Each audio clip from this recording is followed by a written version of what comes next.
Hello everyone, welcome to Fuseroom. This week we're going to talk about another very popular topic, which is attended mixing. This is a question I get asked a lot from students, younger engineers, people I've worked with.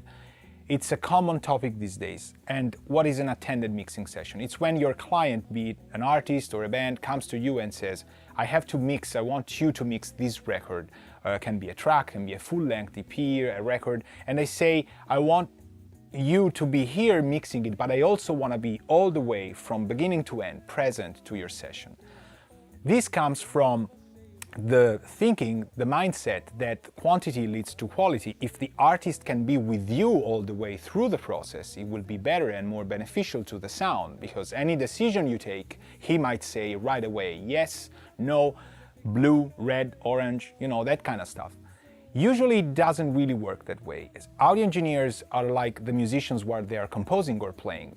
Nobody stepped in their toes when they were composing or deciding which chords to write. So the sound engineers don't want other people to stop them every process of the way and saying, well, maybe this would have been better. No, let me finish what I'm trying to do and let's see if the end result works, and then we can take it from there.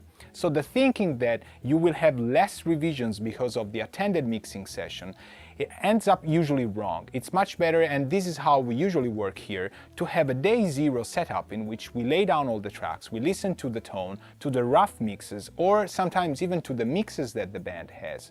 A lot of people already tried to mix the record themselves, and they come to you because they found out that it doesn't really work.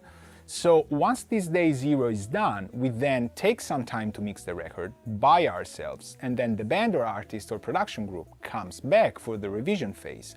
Super fresh, couple songs a day, it's the best to keep focus and keep things going, as I said, in a very productive way. So why does this question come up so often? I think these days it's because fewer and fewer individuals have more and more roles, all focused into, again, fewer people.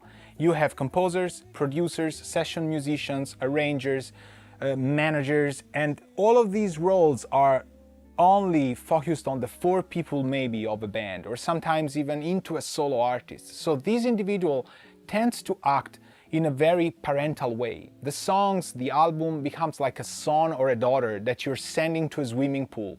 You want your son to learn how to swim because you want to send him to some kind of tournament or championship. You want to be good at it.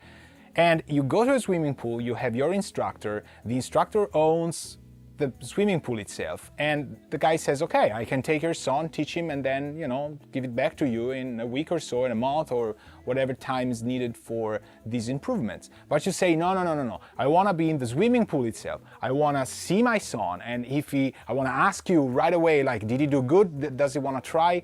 Think about it. Would it be beneficial for the instructor to be interrupted? First off, he does need to be completely 100% dedicated to you. He can't have anybody else. So you need to book the entire swimming pool just for you and your son. And second of all, wouldn't your son hate you maybe 2-3 years from now? I don't know, will it be beneficial to your son? Maybe he will hate swimming or swimming pools. And maybe when you bring him home, like when you will bring your songs home in your own hi-fi, you will take your son and say, no, next time you have to do this and that. I saw the instructor when he told you, don't try and do this the next time. Is it beneficial? Maybe he's gonna hate swimming all along. So think about that. Quantity doesn't always come up with quality. It's a different workflow thing. So get your Speedo, and very important side note, don't pee in the swimming pool, because we'll catch you. Ciao.